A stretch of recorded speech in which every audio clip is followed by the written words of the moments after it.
Salut les Anacalypsiens, bienvenue dans cette nouvelle vidéo d'Anacalypsie. Aujourd'hui, on va parler du tout premier film que j'ai été voir au cinéma cette année.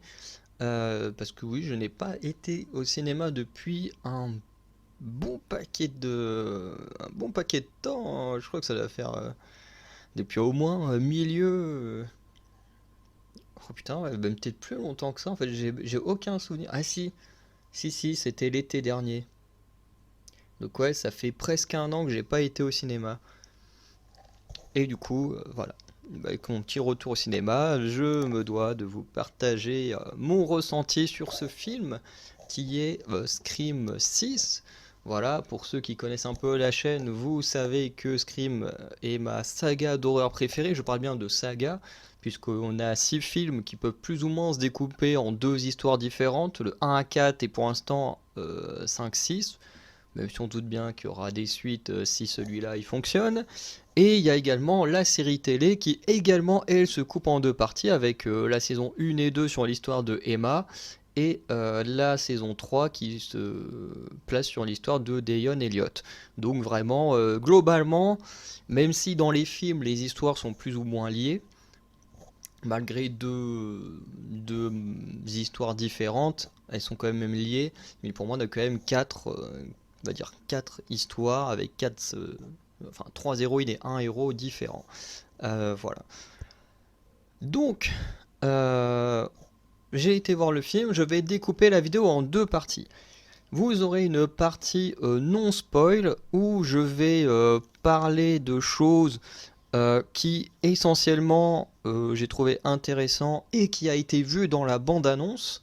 Donc voilà, donc si vous n'avez pas vu la bande-annonce, bah, je suis désolé pour vous, mais si vous avez vu la bande-annonce, techniquement, tout ce que je vais dire, vous l'avez déjà vu dedans, donc euh, c'est pas vraiment du spoil, c'est juste que je vais peut-être le développer un peu plus, mais sans aller non plus dans des détails très importants. Et ensuite, il y aura une deuxième partie qui, elle, va spoiler, donc, si vous avez vu le film, bah, vous pouvez regarder la vidéo en entier. Si vous n'avez pas vu le film, ne regardez pas la deuxième partie de vidéo. De toute façon, cette vidéo peut s'écouter comme une sorte de podcast. C'est-à-dire qu'il n'y a pas besoin de regarder l'écran ou quoi que ce soit pendant que je parle, puisque de toute façon, le film vient tout juste de sortir. Là, moi, je l'ai vu hier, vendredi. Et du coup, le film est sorti sûrement mardi en avant-première et du coup mercredi pour tout le monde. Donc voilà, c'est encore très très récent. Donc à mon avis, il ne doit pas y avoir suffisamment de photos pour faire un beau truc au niveau du montage. Donc je vais faire comme ça, une photo pour la première partie, une pour la deuxième partie. Ce sera marqué spoil de toute façon sur l'écran. Je préviendrai avant de toute façon, donc vous inquiétez pas si vous n'êtes pas devant votre écran à ce moment-là. Bref, je vais donc vous laisser avec le générique et on va pouvoir débuter la vidéo avec la partie spoil.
Non, je reviens. On commence par la partie non spoil. Voilà, je me suis trompé. C'est juste que j'ai l'habitude de faire des vidéos que sur une partie, enfin où il y a que du spoil, parce qu'en général, je fais des vidéos sur des choses qui sont déjà déroulées depuis plusieurs années ou plusieurs mois. Voilà, c'est assez rare que je fais des vidéos sur quelque chose d'actuel. Donc du coup, je suis habitué à faire des vidéos en soi spoil, puisque entre guillemets, Ça peut être considéré comme du spoil pour les gens qui n'auront pas vu, mais quand c'est des trucs qui datent, bah techniquement, c'est à eux de l'avoir vu, hein. Comme moi, des fois, je regarde des vidéos où je me fais spoiler des trucs, et bah voilà, c'est à moi de savoir me mettre à jour. Bon, quand un truc vient tout juste de sortir, bien sûr, c'est assez différent. Bref, sur la partie non spoil, je vais revenir sur 5-6 détails. Voilà. D'abord, faire un petit résumé du film. Donc après Woodsboro, enfin tout ce qui se passe à Woodsboro dans Scream 5, Tara a décidé de partir vivre à New York, de faire des études, elle est à l'université, et en fait elle veut totalement reconstruire une vie, voilà, et aller de l'avant. Là où Sam, elle, a du mal à aller de l'avant, elle a encore des séquelles, beaucoup plus que sa sœur, de ce qui s'est passé à Woodsboro. Et notamment, je ne dirai rien de plus, mais il y a une scène chez le psy qui est juste incroyable en ce qui concerne Sam.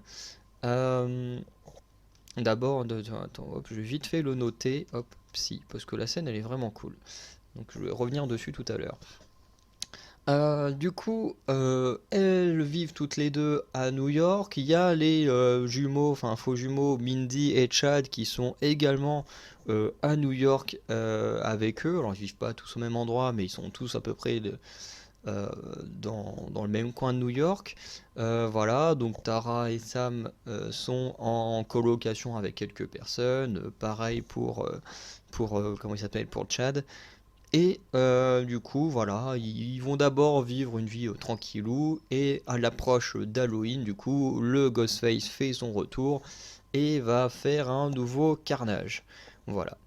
Donc c'est un peu le résumé du film, hein, voilà, globalement, euh, elles tentent d'avoir une nouvelle vie, et elles sont agressées par le Ghostface qui les a, entre guillemets, poursuivies jusqu'à New York.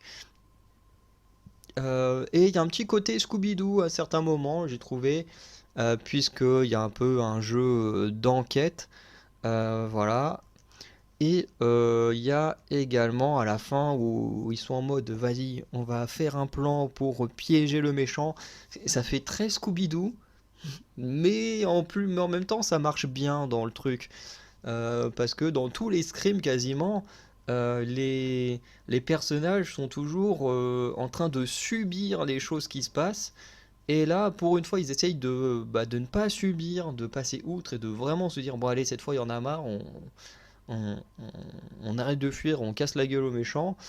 Et mais c'est vrai qu'en même temps, ça fait un peu Scooby-Doo, parce que dans Scooby-Doo, ils sont un peu bolos, ils n'arrivent pas à choper le méchant pendant toute la partie d'un épisode, et puis c'est à la fin, ils disent, bon allez, on va trouver un plan pour les piéger et découvrir qui est le méchant. Et franchement, il y a une scène dans le film, ça m'a beaucoup fait penser à ça, quand ils se mettent, allez, il faut faire un plan pour l'arrêter, je me suis dit, ok, ça y est, on est dans Scooby-Doo, c'est c'est très drôle. Bref. Du coup, dans les petits détails que je voulais revenir, il y a la scène du métro qu'on voit dans la bande-annonce, qui est vraiment très très cool. Voilà, qui est beaucoup beaucoup plus longue que celle qu'on voit dans la bande-annonce, bien entendu, et qui est vraiment flippante. Alors, bien sûr, moi, j'ai pas peur devant les films d'horreur, donc voilà, quand je dis que c'est flippant, c'est juste que c'est tellement bien fait et qu'effectivement ça peut faire peur aux gens.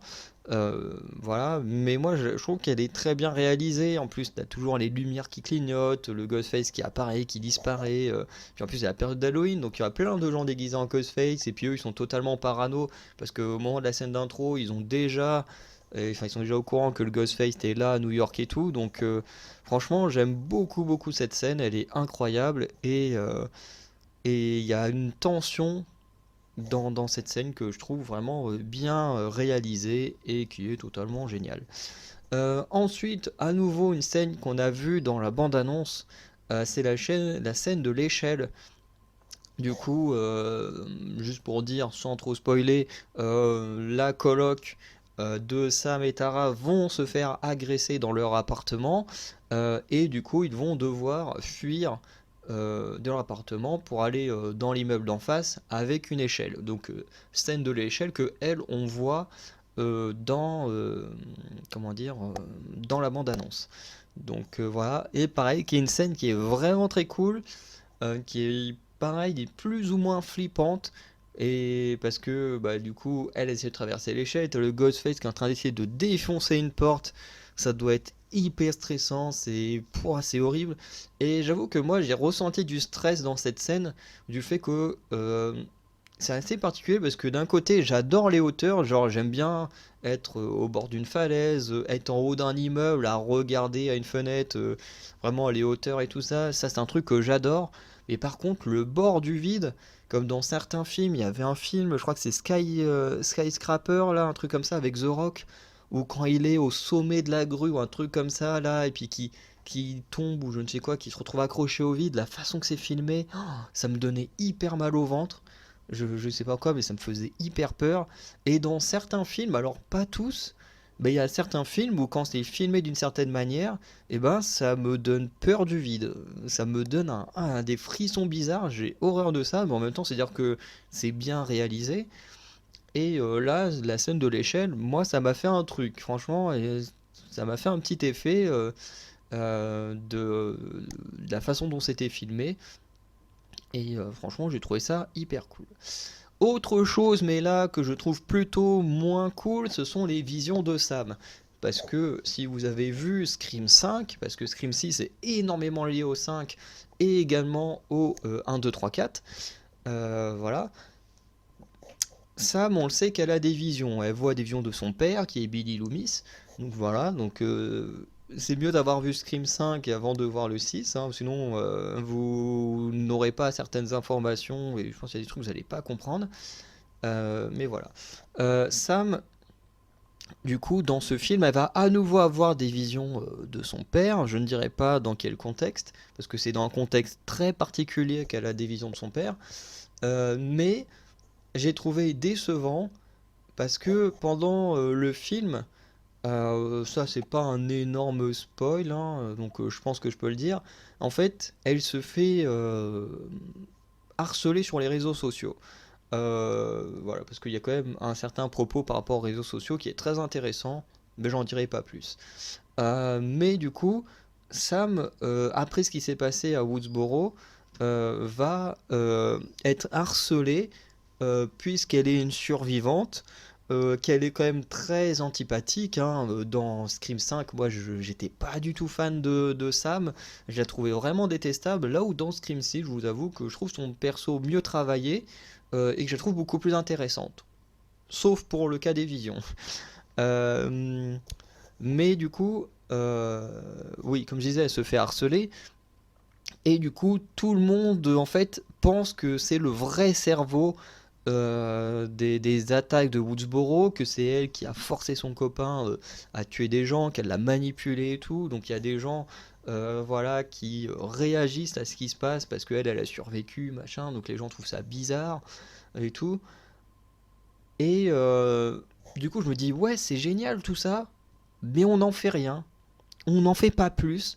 Alors, j'ai trouvé ça quand même bien qu'il y ait quand même des conséquences sur toute l'histoire de Sam et tout, mais en même temps, ça me fait chier que ce soit pas elle la tueuse.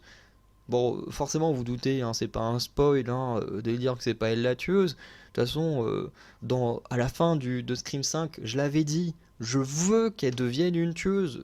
Franchement, elle a ses visions. J'aimerais tellement qu'elle ait un bug dans sa tête et puis qu'elle se rende même pas compte qu'elle tue des gens. Je kifferais tellement que ça arrive. Et en plus, elle voit un psy dans la partie spoil, j'en parlerai, mais elle te sort des trucs et tu dis, mais putain, mais continue à aller dans ce sens-là. Et non, ils n'en font rien et ça m'énerve.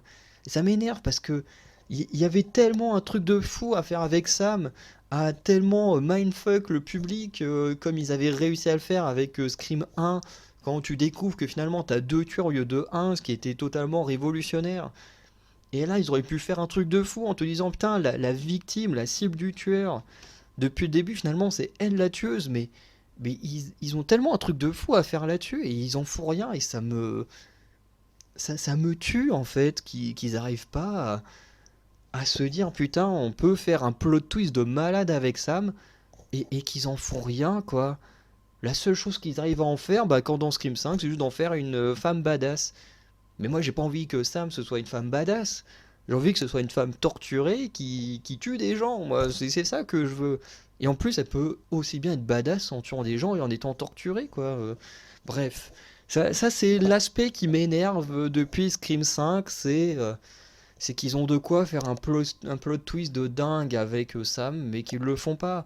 Qu'ils le font pas. Et s'ils le font dans le 7, s'ils se mettent à faire un 7 ou un 8, je serai déçu parce que ce sera trop tard.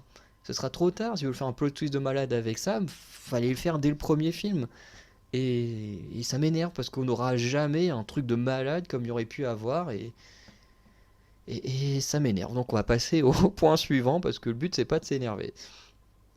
Ensuite, on a le retour de Kirby. Pareil, ça c'est pas un spoil. Le retour de Kirby avait été teasé même avant la bande-annonce. Et en plus, on l'a vu dans la bande-annonce, comme le retour de Gale. Voilà, ça aussi, on l'a vu dans la bande-annonce. Donc tout ça, c'est pas des spoils. Tout comme l'absence de Neve Campbell, voilà, qui avait très rapidement, dès que Scream 6 avait été mis en œuvre, avait très rapidement annoncé qu'elle ne reviendrait pas dans le film. Donc tout ça, ce sont pas des spoils, mais voilà. J'expliquerai pas trop le contexte du retour de Kirby pour ne pas vous spoiler, parce que voilà, quand on la voit dans l'annonce, elle est juste là, oui, nous on a des choses en commun. Voilà, je ne dirai pas plus là-dessus. En tout cas, j'ai trouvé son retour plutôt cool. Voilà, même si en soi, il y a quand même des choses. Bon, c'est Scream, hein, il y a toujours eu des choses qui sont pas hyper crédibles, hein, voilà. Mais bon, c'est comme ça. Le personnage, c'est cool de le revoir. Alors, c'est pas que c'est pas crédible, parce que j'en avais déjà parlé pendant la bande-annonce en disant que quand même Kirby s'était juste pris un coup de couteau dans le bas du ventre, qui est en soi une partie du corps qui n'est pas mortelle. Je veux dire, tu te prends un coup de couteau dans le bas du ventre, certes il y a quand même des organes et tout, mais c'est pas aussi mortel que de se faire perforer le cœur ou un poumon, où là c'est beaucoup plus grave, ou de se faire poignarder à la gorge, au visage, tout ça. Le bas du ventre, c'est quand même une partie moins grave. Mais ce qui est un peu dommage, c'est que dans Scream 4, on considère à la fin du film que seul le personnage de Neve Campbell, donc Sidney, et le personnage de Emma Roberts, dont j'ai oublié le nom, sont les deux seules survivantes. Ce qui est un peu dommage parce que du coup, en tant que spectateur, on s'imagine que Kirby est morte, et puis là, d'un coup, elle est en mode hey, salut, je suis encore en vie, voilà. Bon, elle nous montre sa blessure, donc voilà, elle a bien des séquelles de Scream 4, mais voilà, c'est un peu dommage de nous dire à la fin de Scream 4 qu'elle est morte, et puis d'arriver dans le 6 et dire bah hey, finalement, je suis encore en vie, j'ai juste été blessé. Ça, je trouve ça un petit peu dommage. Mais bon, dès la bande-annonce, de toute façon, c'était déjà un point assez chelou. Mais au final, Kirby est très bien utilisé dans le film, je trouve, hein. Voilà, c'est pas une utilisation comme Neve Campbell ou Gale Weather, Sidney Prescott et Gale Weather plutôt, dans Scream 5, où voilà, leur utilisation est plutôt moyenne, hein. Contrairement à Dewey dans Scream 5, qui est juste incroyable. Mais honnêtement, Sidney et Gale dans Scream 5, c'est pas foufou quoi. Voilà. Sinon, en tout cas, voilà, perso de Kirby, plutôt cool dans le film, malgré que ça a créé une incohérence entre Scream 4 et Scream 6.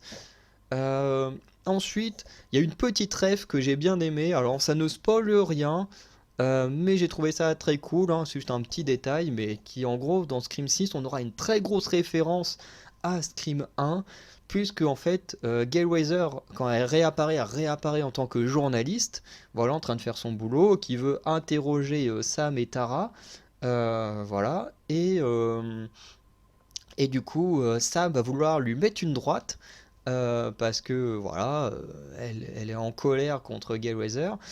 Et Gaël du coup va l'esquiver en me disant haha moi on me l'a déjà fait celle-là, grosse ref du coup à Scream 1, et en final c'est Jenna Ortega qui va lui mettre une droite sur le côté. Et du coup voilà, c'est marrant parce que ça rappelle le coup où Sidney avait mis une grosse droite à Gale Weather.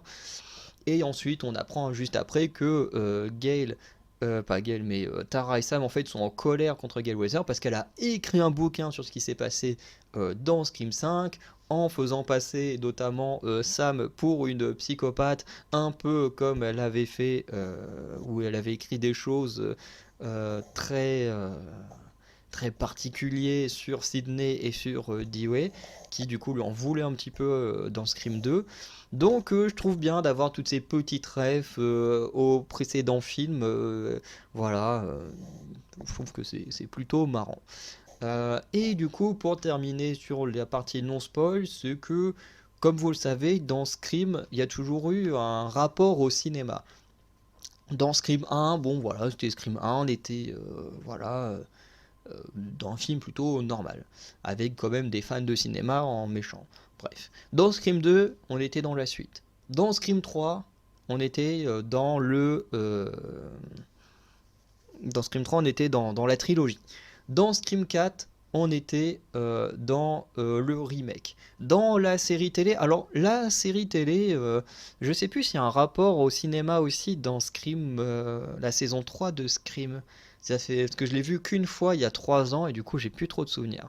Bref. En tout cas, dans la saison 1 et 2, il y a le même traitement mais par rapport aux séries télé. Est-ce qu'on peut faire un slasher en série télé? Selon mon avis, oui, je trouve que Scream en série télé fonctionne très bien. Euh, Ensuite, Scream 5, c'est le rapport au sequel. Voilà, donc le fait de refaire un redébut d'histoire, mais qui n'est pas un remake, enfin qui est à la fois un remake et une suite. Globalement, le sequel, c'est ça, c'est à la fois une sorte de remake et de suite. Voilà, tu mets des nouveaux héros avec une nouvelle histoire, mais en même temps, tu reprends des persos des anciens films, un peu comme ils disent dans le film, hein, pour la nostalgie, tout ça, voilà, tu les fous là. Et ici, on nous dit que finalement, avec Scream 6, on est entré dans la franchise. Et ça fait très peur.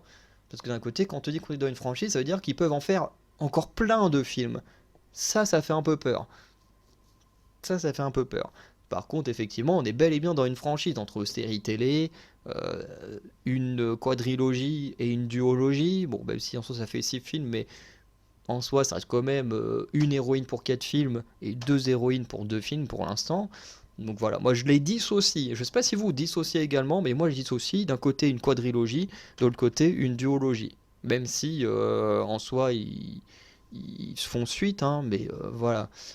Moi je les compte comme ça, hein. C'est comme si vous comptez le Hobbit comme étant partie du Seigneur des Anneaux. Certes, ça fait partie de l'univers, mais ça reste 3 films différents. Ou les Animaux Fantastiques avec Harry Potter, Jurassic World, Jurassic Park, enfin bref, tous ces trucs-là. Après, c'est vrai qu'on peut prendre l'exemple de Star Wars, qui est de l'épisode 1 à l'épisode 9, un peu comme ici, toujours avec des nouveaux héros, mais des héros des autres trilogies qui peuvent apparaître et tout. Enfin bref, vous voyez où je veux en venir. Du coup, Mindy va nous mettre en place les règles de la franchise. Voilà, alors j'ai pas le souvenir de toutes les règles, à part que plus ou moins, tout le monde est suspect. Voilà, bon, comme d'habitude, hein, tout le monde est suspect. Euh, que plus ou moins maintenant tout le monde peut mourir, surtout les anciens personnages. Et oui, parce que dans Scream 4 de mémoire, ou Scream 3 ou 4, on nous disait voilà, à partir de maintenant, enfin non, même pas, c'est à partir de Scream 4 ou 5, on nous dit voilà, à partir de maintenant, l'héroïne elle peut mourir. Sauf que ici, c'est même plus l'héroïne qui peut uniquement mourir, c'est que les anciens persos qui sont là pour la nostalgie, ils peuvent mourir. Scream 5 l'a montré. Aujourd'hui, voilà, plus personne n'est assuré de survivre. Même si, à l'heure d'aujourd'hui, aucun héros ou héroïne de Scream n'est mort. Voilà, on l'a vu avec Sam et Tara qui ont survécu au 5. Neve Campbell, du coup Sydney qui a survécu au 1, 2, 3, 4. Emma Duval qui a survécu à la saison 1 et 2 de Scream, ou encore Dayon Elliott qui a survécu à sa saison 3 de Scream. Donc on remarque que voilà, pour l'instant les héros n'ont pas encore été tués dans Scream, mais ça pourrait arriver. Et ce serait très intéressant que ça arriverait. Bon, ça me ferait chier que Jenna Ortega meure un jour, mais ça pourrait arriver, et ça pourrait vraiment avoir un gros impact. Surtout profiter qu'on soit dans une période où Jenna Ortega est méga populaire pour la tuer, ce serait un truc de fou. Ce serait un truc de fou. Ça ferait sûrement pleurer plein de gens, ça mettrait plein de gens hyper mal, mais ce serait un truc de dingue de tuer Jenna Ortega. Je sais que c'est horrible ce que je dis, mais ce serait vraiment dingue. Moi, ce que je veux, c'est qu'on nous apporte des nouvelles choses dans cette saga et qu'on ose, voilà, tuer certaines personnes. Enfin, certains personnages, bien sûr. Parce que Jenna Ortega est une de mes actrices préférées, donc j'ai pas envie que la vraie Jenna Ortega ne meure un jour, même si ça arrivera forcément comme tout le monde. Mais bref, voilà, il a tout le speech sur la franchise. Je vais pas trop rentrer dans les détails. Quand le film sera sorti en DVD, tout ça, qu'on pourra le revoir plus régulièrement. De toute façon, avec le Bad on refera sûrement des vidéos. On reviendra du premier au dernier Scream beaucoup plus en détail. Et là, notamment, la partie franchise pourra être mieux développée. Et puis de toute façon, même la vidéo en général sera mieux développée parce que j'essaie de tout faire avec ma mémoire. Voilà, parce que j'ai vu enfin, je suis sorti du cinéma il y a une heure et demie, donc c'est encore assez frais. J'ai des choses qui partent, qui reviennent, voilà, comme la scène du psy, ça m'était sorti de la tête et ça m'est revenu en débutant la vidéo.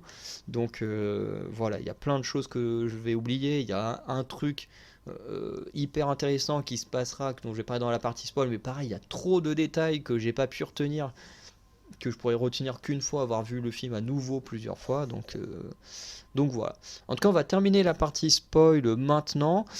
Tout ce que j'ai à dire, c'est que si vous aimez Scream, ben allez le voir. Le film est vraiment très bien. Je crois que je le préfère même au 5, honnêtement.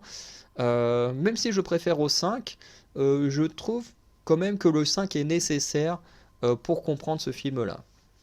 Peut-être pas besoin de voir le 1, 2, 3, 4. Voilà, même si, bon, bah voilà, il y a quand même beaucoup d'informations dans le 6 qui touchent au 1, 2, 3, 4 aussi. Mais je pense que voir le 5, c'est le minimum pour comprendre le 6. Et sinon, bah après, même si vous n'avez pas vu le film, vous pouvez kiffer comme un slasher classique. Et franchement, le film fait très bien son travail de cette manière-là. En tout cas, moi, j'ai adoré. Je préfère au 5. Je le préfère même au 4 et au 3. Je pense que je le préfère également au 2. Je pense que pour moi, il n'y a que le 1 que je trouve mieux que celui-ci. Mais voilà, c'est mon avis personnel, donc ça ne veut absolument rien dire, hein. Il y a des gens sur internet que je vois qui encensent le film, qui disent qu'il est excellent. Bon, bien sûr, personne ne dit que celui-ci est meilleur que le 1, voilà, c'est normal.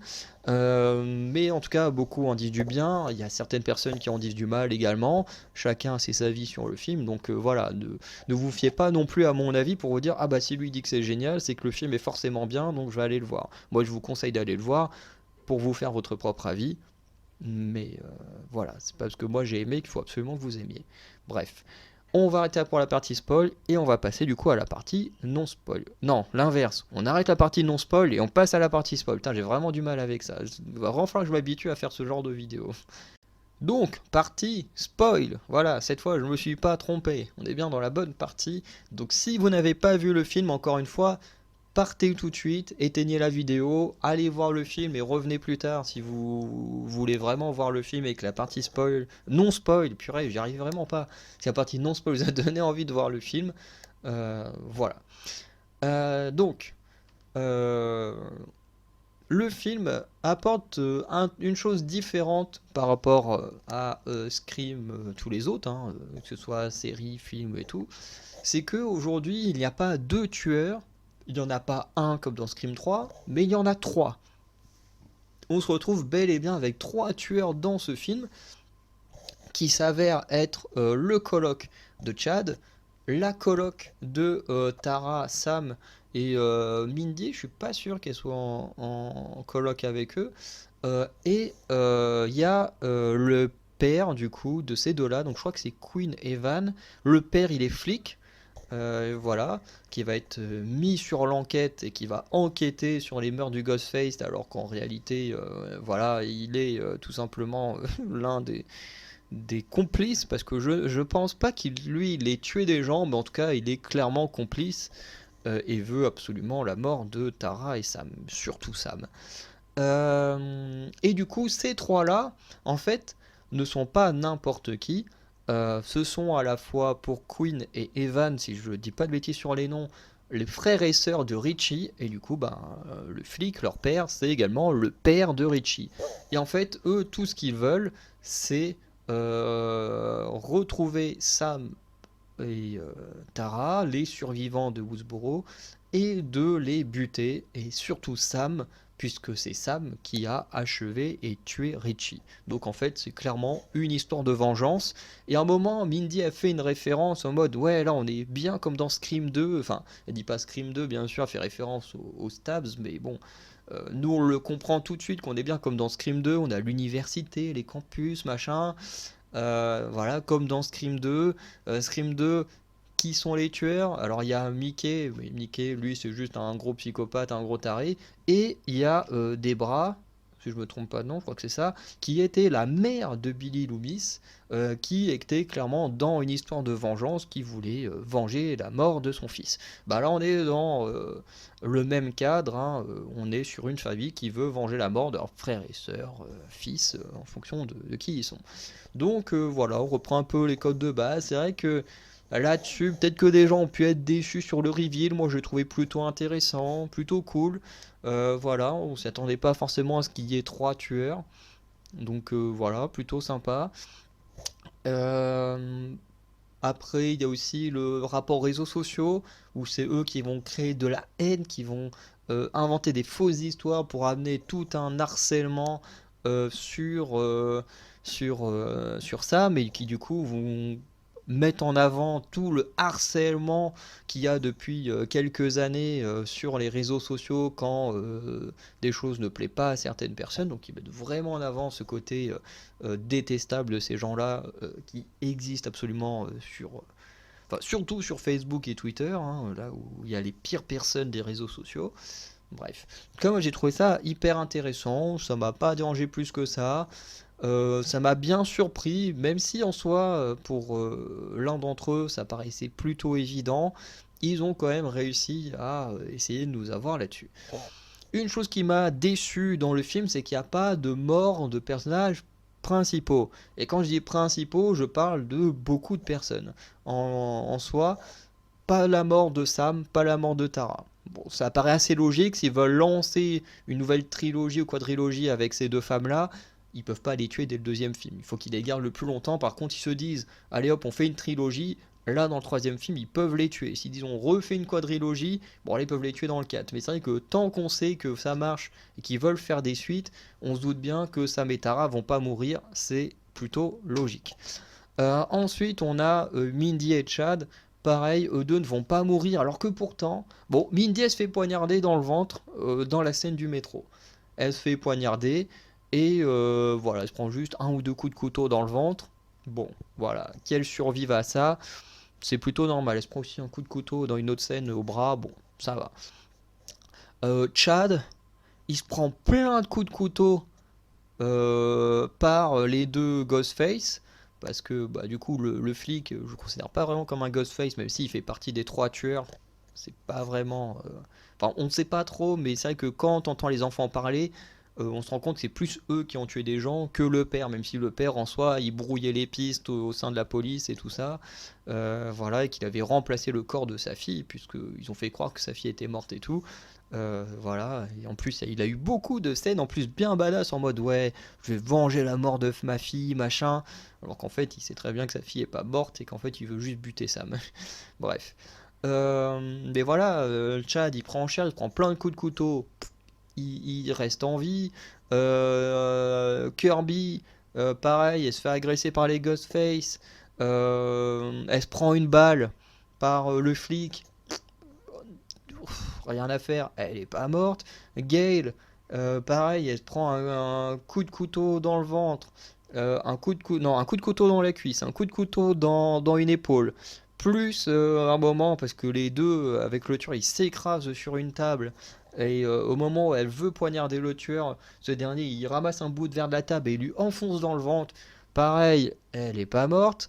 Bref, tous ceux qui meurent sont des persos secondaires dont, entre guillemets, on en a rien à foutre. Bref, et en plus, il y a des gens qu'on pense être morts qui ne sont pas morts. Donc ça, c'est un peu dommage, quoi. Il y a beaucoup d'agressions. Les scènes avec les agressions, elles sont excellentes, hein. Moi, je les ai adorées. Mais c'est décevant de se dire, en fait, il n'y a personne qui meurt là-dedans. Ils survivent tous. Pourtant, certains, ils se prennent des sacrés trucs dans la gueule. Mais non, c'est des Terminators, les mecs et les meufs. on peut rien faire contre eux. Autre chose qui m'a un peu déçu, c'est par rapport à Samara Weaving, hein, qui est une actrice que j'aime beaucoup. Actrice qui est la nièce de Hugo Weaving, qui, bon voilà, je pense qu'il n'y a pas besoin de présenter le garçon, mais Samara, je l'avais beaucoup aimé dans Babysitter Killer, même si les films c'est pas non plus des grands films de slasher, mais moi je l'avais trouvé vraiment bien, et après je l'avais vu dans d'autres choses où je la trouvais plutôt sympa, et franchement, voilà, Samara Weaving, c'est une actrice que je trouve vraiment très cool. Et le truc, c'est que. Mince, j'ai pas le bon truc sous les yeux. Parce que j'ai envie de vérifier un truc, mais de mémoire, Samara Weaving, on la voit sur l'affiche du film. Et ça, eh ben, honnêtement, ça me pose problème. Ça me pose problème, je vérifie. Mais ouais, elle est bel et bien sur l'affiche. Et du coup, bah, comme elle était sur l'affiche, je me suis dit, mais c'est trop cool. Tu vois, belle distribution, elle est bien mise en avant comparée à des persos qui sont plus là plus longtemps qu'elle. Et du coup, ce qui me déçoit, c'est que ben, c'est une actrice qui est géniale. On la tue dès le début du film, ce qui en soi n'est pas dérangeant, puisque moi je trouve ça cool. euh, Parce qu'ils avaient déjà fait ça avec Drew Barrymore pour le premier Scream. Il y avait aussi eu l'actrice principale, enfin une des actrices principales de Pretty Little Liars, qui interprétait, je crois, un personnage de Stabs qui se faisait tuer dès le début d'un film aussi. Enfin bref, Scream a souvent fait ça de prendre des stars et de les tuer dès le début d'un film. Donc en soi, c'est pas dérangeant. Mais je veux dire, comme pour Drew Barrymore où il l'avait mis dans l'affiche, je trouve ça chiant de mettre des gens comme ça qu'on adore sur les affiches, parce que tu veux dans les affiches techniquement c'est qu'ils sont censés être importants ces personnages là, et là bah Samara Weaving, le film il débute avec elle et il se fait tuer dès le début, et putain, j'étais en mode mais quoi. Je me dis mais pourquoi vous l'avez mis sur l'affiche, vous mettez son nom vachement en avant et tout si c'est pour la tuer au bout de 2 minutes. Bon, j'exagère quand je dis 2 minutes, allez elle dure 5 minutes, allez vite fait. Mais je me dis, pourquoi vous faites ça? C'est une actrice qui est géniale. Bon, voilà. Ok, vous avez déjà fait ça sur le premier Scream, mais la mettez pas sur l'affiche si vous comptez la tuer dès le début. Je veux dire, moi je m'attendais à la voir beaucoup plus longtemps. Dès que c'est tué dès le début, je me suis dit, mais non, non, non, c'est pas possible. Bref, ça j'ai été un peu déçu. Ensuite, autre chose qui m'a, au début où ça m'a un peu fait bizarre, et après je me suis dit, bon, on va attendre un peu de voir ce qui se passe avant de vraiment juger ce qui se passe, et au final, ça m'a pas trop dérangé. Mais en gros, quand le film commence, du coup, le personnage de Samara Weaving est censé avoir un date avec un mec et tout, au moment où elle veut le rencontrer, le mec il trouve pas le resto, machin, donc elle va dans une ruelle, elle se fait poignarder par un tueur, déguisé en Ghostface bien sûr, et là, le gars il enlève son masque. Et là tu dis, quoi? Quoi, dès le début, on nous montre qui c'est le tueur? Ça veut dire quoi ça? C'est pas normal qu'on nous montre dès le début c'est qui le tueur. Enfin, normalement, Scream, ça a toujours été une sorte de jeu d'enquête. On essaye de deviner qui est le tueur. Donc, pourquoi vous nous montrez dès le début? Et du coup, le mec, il tue Samara Weaving. Il montre son visage, tout ça. Ouais, ok. En plus, le gars, c'est l'acteur de mémoire qui joue Flash dans les Spider-Man, et du coup, même pour le peu de temps qu'il apparaît à l'écran, il est quand même beaucoup plus cool que dans Spider-Man, hein, faut le dire. Et en gros, il rentre chez lui à la fac, il croise Tara et tout, voilà, et il rentre chez lui, on apprend que le mec il veut buter Tara et Sam pour terminer le film fait par Richie, voilà, enfin ce que Richie et Amber avaient fait dans le 5. Et bon voilà, tu dis ok, et là il reçoit un appel. Et un appel du tueur, donc il pense que c'est son copain ou son coloc, on sait pas trop s'il est en couple avec le gars ou pas, et voilà, ils sont en train de jouer une scène, un peu comme dans Scream 3. Et du coup, à un moment donné, ils sont là en train de jouer au chaud-froid, et du coup, au moment où il chauffe, il ouvre le frigo, et là, il trouve son complice découpé en morceaux. Et au moment où il se retourne, il se fait agresser par Ghostface et il se fait buter par le Ghostface qui en fait veut clairement être celui qui tuera Sam et Tara. Voilà. Et du coup, bah là tu dis ok, finalement, en fait, on nous mindfuck un petit peu au début du film parce qu'effectivement, en fait, ce personnage joué par l'acteur de Flash, Flash Thompson, hein, pas Flash, Flash, euh, et son complice en fait avait vraiment l'intention de faire une tuerie et de tuer Sam et Tara et en fait tuer leur prof de cinéma en fait c'était un test avant de vraiment passer à la tuerie sur Tara et Sam.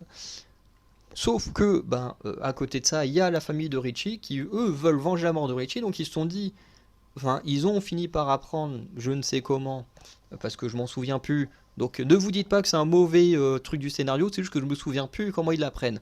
Je sais qu'ils le disent dans le film, mais je m'en souviens plus. C'est ma mémoire qui est défaillante.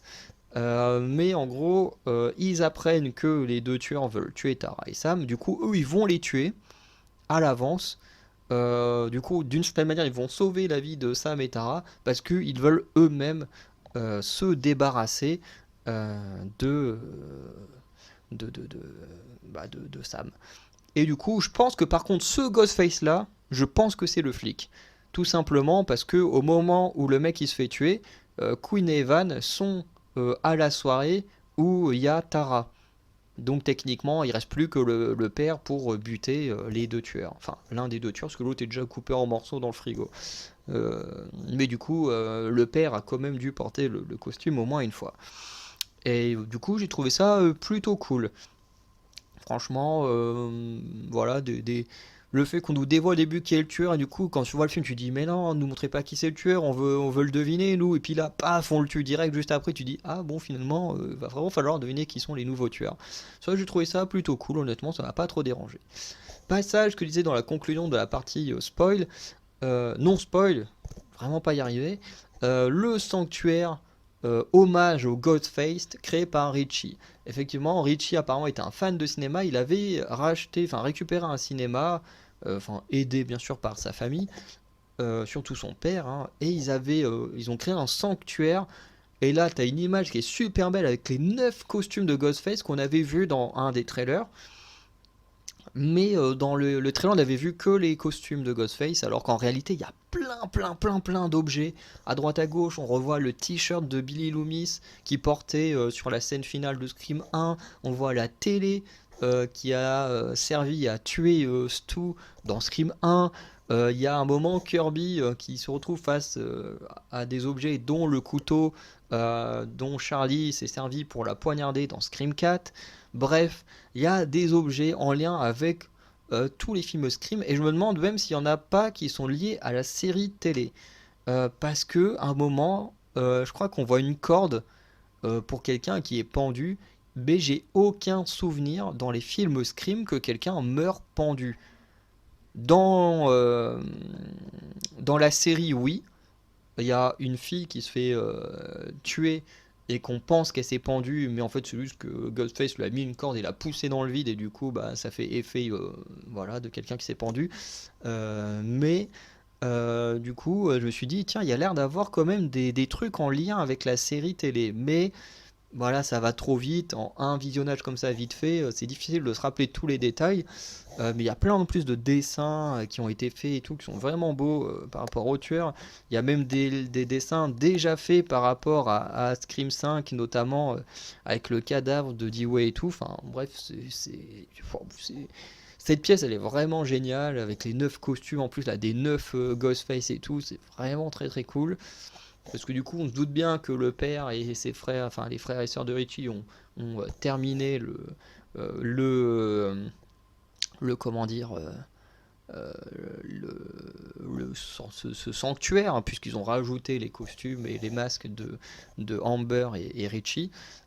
Voilà, mais franchement, j'aime beaucoup cette salle et tout, elle est vraiment stylée. Ouais, moi j'aime bien.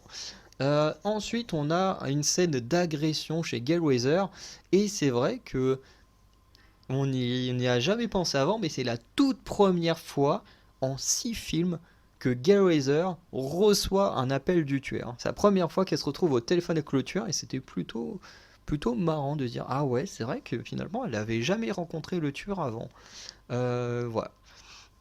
Et surtout après il y a une agression chez elle qui est énorme, voilà, Gail qui est habituée maintenant, donc qui essaye de se défendre avec une arme à feu, mais au final va se faire poutrer par le tueur, voilà, qui forcément on va s'en sortir. Mais l'agression chez elle est plutôt stylée. Bon bah malheureusement elle avait trouvé un mari qui s'est fait buter, mais bon, voilà, c'est ça, c'est un peu le truc dommage du film, c'est que les gens qui se font tuer, t'en as un peu rien à foutre, à part Anita ou Annika, là je sais plus le nom, c'est peut-être la seule qui se fait tuer où t'en as un peu quelque chose à faire, quoi. Les autres gens qui meurent, tu t'en fous.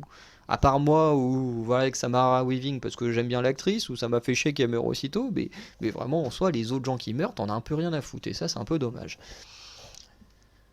Ensuite, comme je disais, on a un petit jeu de piste avec les masques. Et c'est pour ça que je disais, il y a des liens à tous les Scream, mais quand même plus au Scream 5. C'est qu'en fait, à chaque scène euh, de meurtre, il y a un masque de Ghostface qui est retrouvé. Et tous ces masques, en fait, appartiennent aux différents tueurs. Donc, par exemple, sur la première scène du crime, il y a du coup le masque avec les empreintes de Richie et Charlie qui ont été retrouvées. Pas Charlie, Amber. Sur la scène suivante, du coup, c'est le masque du coup de Charlie et j'ai oublié le nom de personnage de Emma Roberts. Voilà, qui avait les empreintes. Sur la suivante, c'est celle avec le masque et les empreintes de Roman. Et sur la suivante, celle de Mickey et Debra, si c'est bien le nom, le faux nom que s'est donné la mère de Billy. Et ensuite, sur la scène finale, du coup, il y a le rapport au masque de Billy et Stu. Enfin, surtout de Billy. Puisque là, c'est clairement lié à comment il s'appelle, à Sam et Billy Loomis. Et on apprend que le masque qu'utilise le tueur, qui a l'air plus ancien, plus dépravé, qui est vraiment stylé, eh ben, en réalité, c'est le masque qui aurait appartenu aux grands-parents, enfin surtout à la grand-mère du coup de Sam. Et ce qui du coup fait dire à beaucoup de gens, je pense que c'est ça, hein, qui fait dire à beaucoup de gens qu'il y aura une suite où on va sûrement également explorer le passé de Sam, puisque bah, apparemment sa grand-mère avait l'air d'avoir déjà un côté psychotique. Ah ben non, c'est vrai. Je suis en train de dire n'importe quoi. Sa grand-mère, c'est la tueuse de Scream 2. Oui, c'est vrai que je suis totalement perdu. Ouais, je suis totalement perdu, effectivement. Je suis en train de réfléchir à quelque chose qui ne sert à rien parce que oui, j'ai oublié que dans Scream 2, la tueuse c'était la mère de Billy, donc techniquement la grand-mère de Sam. Bref. Mais du coup, ça explique pas non, non plus pourquoi celui de Debra a l'air plus ancien que celui de Billy, alors que Billy a tué avec ce masque bien avant sa mère. Ça, ouais, ça a l'air d'être une petite incohérence quand même, hein. Bref. On a la scène chez le psy qui est incroyable, parce que Sam elle va chez le psy et tout pour discuter, pour avoir se sentir mieux, tout ça. Et elle ose pas dire ce qu'elle pense vraiment. Et du coup, bah, d'un moment, elle décide de quand même de parler après plus de 6 mois de psy où ça n'avance pas. Et du coup, elle va dire, bon, ok, j'essaye de dire les choses. Bah, du coup, je me suis fait agresser par un tueur en série. Mon père, c'était un tueur en série. Je me suis fait agresser par un tueur en série, qui ça d'ailleurs s'avère être mon ex. Et du coup, bah, je l'ai buté, voilà, je lui ai mis 22 coups de couteau, je l'ai égorgé. La scène, elle est incroyable parce qu'elle te dit ça, mais à la limite, elle a pas d'émotion comme si c'était elle réellement une tueuse en série. Du coup, le psy, tu sens qu'il est en mode bon, on va mettre fin à la séance et tout. Et là, elle dit non, non, mais euh, si je viens aux séances de psy, c'est parce que j'ai besoin d'aide, parce que ben, tuer, tuer quelqu'un, ça m'a paru hyper naturel. Et le psy, il est en mode non, mais là, faut vraiment qu'on arrête, faut partir de chez moi. Bref, la scène, elle est incroyable. Et en plus, ça met sur la piste de ce que moi je voulais avec elle. Qu'elle devienne tarée, qu'elle se mette à tuer des gens. Parce que même là, elle le dit, pour elle, elle se sent mal parce que pour elle, c'est naturel de tuer des gens et qu'elle ne veut pas se sentir comme ça. Et moi, j'ai tellement envie qu'elle ait un dédoublant de personnalité ou bah, elle ait une personnalité qui, elle, aime ça et se mette à tuer. Et ce serait tellement fou qu'on ait une scène finale où Sam tue sa sœur, ce serait tellement incroyable, putain. Et j'aimerais aussi que Sydney meure aussi, mais bon, ça c'est encore autre chose. Bon, et Gale aussi, je voulais qu'elle meure en voyant le teaser, mais c'est pas encore arrivé. Parce que j'aimerais qu'on se débarrasse définitivement des anciens persos afin de bien avancer avec les nouveaux. C'est vraiment ce que j'aimerais. Parce qu'évidemment, la vague nostalgie, hop, faudrait la laisser de côté. Mais vraiment, la scène du psy, racontée comme ça, c'est pas fou, mais quand on la voit, elle est vraiment géniale. Et pour terminer la vidéo, je trouve que le film il fonctionne bien puisqu'il brûle bien les pistes par rapport au tueur. Par exemple, avec le flic, bah, à aucun moment on le soupçonne puisque bah, sa fille se fait tuer. Du coup, ben, on a de la pitié pour lui. En plus, il nous dit qu'il avait un fils avant qui a été également mort. Bon, bah, on ne savait pas que c'était Richie. Et en plus, on ne savait pas non plus que Evan, ou je crois que c'est ça son nom, était également son fils. Ça, il l'annonce qu'à la fin. Donc voilà, le mec, il est là. J'ai perdu tous les enfants, j'ai perdu toute ma famille. Pendant tout le film, il est en mode, je veux putain de me venger et tout. Je veux tout faire pour me venger. Et voilà. Et du coup, ben, on a du mal à soupçonner le flic. En plus, voilà, il apporte des arguments plutôt intelligents et tout, notamment par rapport à Kirby, quand il apprend que celle-ci a été virée du FBI parce que quand elle a appris ce qui s'est passé à Woodsboro, bah, elle a pété un câble voilà, au final, le FBI a fini par la virer. Donc, ce qui, effectivement, nous, en tant que spectateurs, on dit, oh putain, elle a pété un câble, elle a été virée de son boulot. C'est fort possible qu'elle ait pu euh, lancer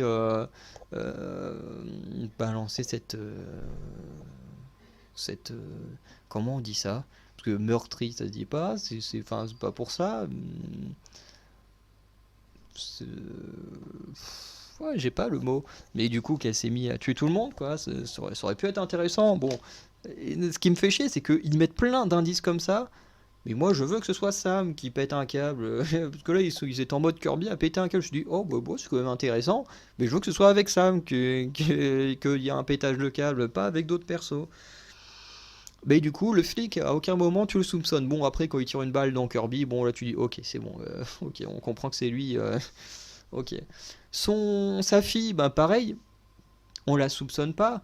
La meuf, elle se fait buter.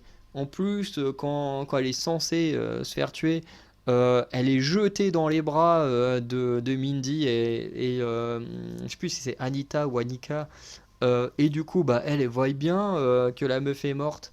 Donc, bah, dans leur tête, Queen, elle est morte. Et du coup, ben voilà, nous, en tant que spectateurs, on dit aussi, bah voilà, elle est morte. Et en fait, non. En fait, elle est bel et bien en vie. Euh, et, euh, et du coup, bah, elle, clairement, on s'y attend pas qu'elle soit morte. Le seul dont on pouvait se douter, eh ben, c'était le coloc de Chad, qui j'appelle Evan depuis le début de la vidéo. Si ça se trouve, c'est même pas son nom du personnage. Bref, parce que lui, il est jamais là quand le Ghostface agresse les gens, à part quand dans le métro, quand Ghostface agresse Mindy. Et encore là, ils sont assez intelligents parce que quand Mindy se fait agresser, il est là, il n'est pas en Ghostface. On nous montre pendant qu'il se fait agresser qu'il est au loin, mais il y a tellement de gens dans le métro qu'il peut pas voir et que du coup, ben voilà, il est clairement pas sous tout soupçon. Et même ensuite, après, quand il voit que Mindy est au sol, en train de perdre du sang, bah, il la prend, il la sort du métro, il est en mode appeler les ambulances, apporter de l'aide et tout. Donc il est là en train de sauver Mindy. Et tu dis, bon, bah finalement, c'est les soupçons qu'on a sur lui, ils sont peut-être pas si fondés que ça. Et puis finalement, ensuite, il réapparaît du côté des tueurs. Et en fait, comme il le disait, en fait, le but du père et de Evan et tout, quand ils ont fait ce genre de choses, en fait, c'était bah, forcément de donner un alibi à Evan. Et que, en fait, une fois que eux, ils avaient tué Sam et Tara, en fait, ils avaient l'intention d'aller à l'hôpital pour achever Mindy et Gale, comme ça, hop, plus personne ne pouvait parler de cette histoire. Et du coup, j'ai trouvé que le film brouillait bien les pistes, et c'est plutôt cool, parce que dans Scream 5, moi j'avais trouvé assez facilement que Amber était la tueuse, mais en même temps, c'est parce que j'avais envie qu'elle le soit. Et peut-être que le fait d'avoir tellement envie qu'elle soit la tueuse, ben du coup, voilà, ça a fait que voilà.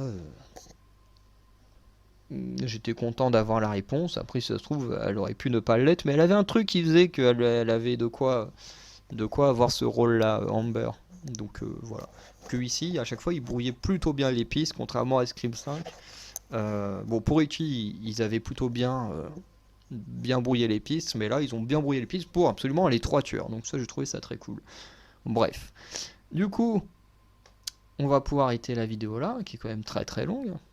En conclusion globale, bah moi, malgré ce que j'ai dit en partie spoil ou en partie non spoil, eh ben je vous conseille de voir ce film, de vous faire votre propre avis. Ne vous basez pas sur ce que les gens disent en vidéo ou sur les réseaux sociaux, parce que nous, on donne nos avis personnels. Alors certes, les critiques cinéma, eux, ils vont se la jouer en mode oui, comme on est critique cinéma, on se connaît forcément mieux que tout le monde. Mais même eux, des fois, ont des avis tout pétés sur certains films, hein. Personnellement, il y a des fois, parce que je regarde que Dirty Tommy en termes de critique cinéma, des fois il dit des trucs qui sont très justes, mais il y a des fois, je me dis, mais il raconte vraiment de la merde là. Et forcément, que tu sois critique du cinéma ou juste un fan de cinéma comme moi, bah, il y a toujours le côté subjectif, personnel qui peut rentrer en jeu. Et ça se voit dans certaines critiques de Dirty Tommy que son côté professionnel se fait un peu rattraper par le côté personnel. Mais ça n'empêche pas que j'aime bien quand même ce qu'il fait. Mais il y a quand même des fois où je me dis, putain, je suis pas du tout d'accord avec ce qu'il dit. Et voilà.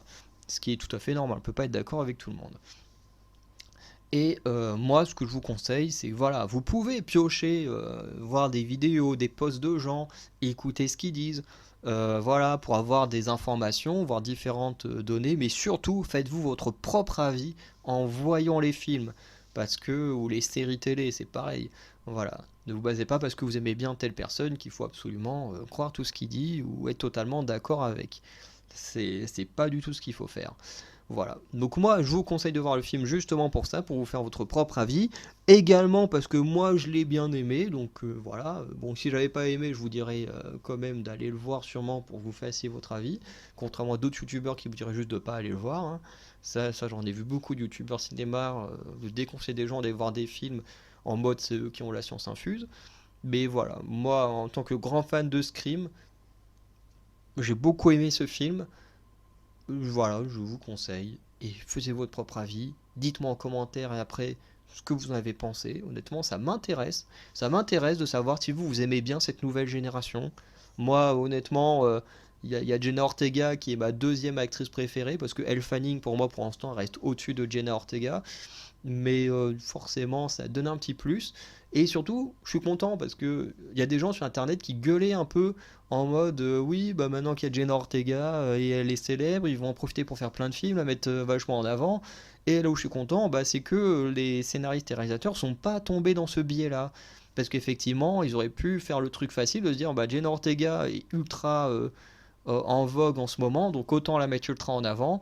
Ils l'ont pas fait, alors comme dans Scream 5, avant qu'elle devienne méga célèbre, elle était déjà mise en avant, enfin plus ou moins mise en avant. Là, elle garde le même statut dans le film, bon, au moins elle a quand même des petits moments sympas et badass, mais elle garde son rôle. Sam reste quand même l'héroïne principale et je trouve ça bien. Voilà, parce que comme je disais sur Facebook, hein, j'adore Jenna Ortega, c'est une excellente actrice, mais en fait avec Tara, il n'y a rien à raconter dans Scream. C'est avec Sam qu'il y a énormément de choses à raconter, donc ça aurait été complètement débile que juste parce que Jenna Ortega est plus célèbre que Melissa Barrero, ou Barrera, qu'il faut bah, du coup la mettre en avant. Ça aurait été complètement débile et les réalisateurs sont pas tombés dans cette facilité et j'en suis très content. Bref, allez voir le film si vous aimez ce genre de film. Dites-moi en commentaire si vous l'avez vu, ce que vous en avez pensé. Voilà, ou si vous avez juste regardé la partie non spoil, si vous comptez aller voir le film également. Et sinon, bah voilà, je vous souhaite une bonne journée, une bonne soirée. On se dit à très bientôt pour de nouvelles vidéos. Il y aura peut-être une autre vidéo sur Scream. Si le maître d'Anacalypsie va le voir le week-end prochain, je retournerai peut-être le voir une deuxième fois pendant que lui verra le film pour la première fois pendant le printemps du cinéma, puisque je serai avec lui. Donc s'il travaille pas, pourquoi pas en profiter. Et puis voilà, comme ça, il pourra également donner son avis qui sera peut-être différent du mien, parce que voilà, moi je suis un grand fan de la saga, lui aussi c'est un fan de Scrib, mais bon, pas à la même échelle que moi. Bref, ciao les Anacalypsiens.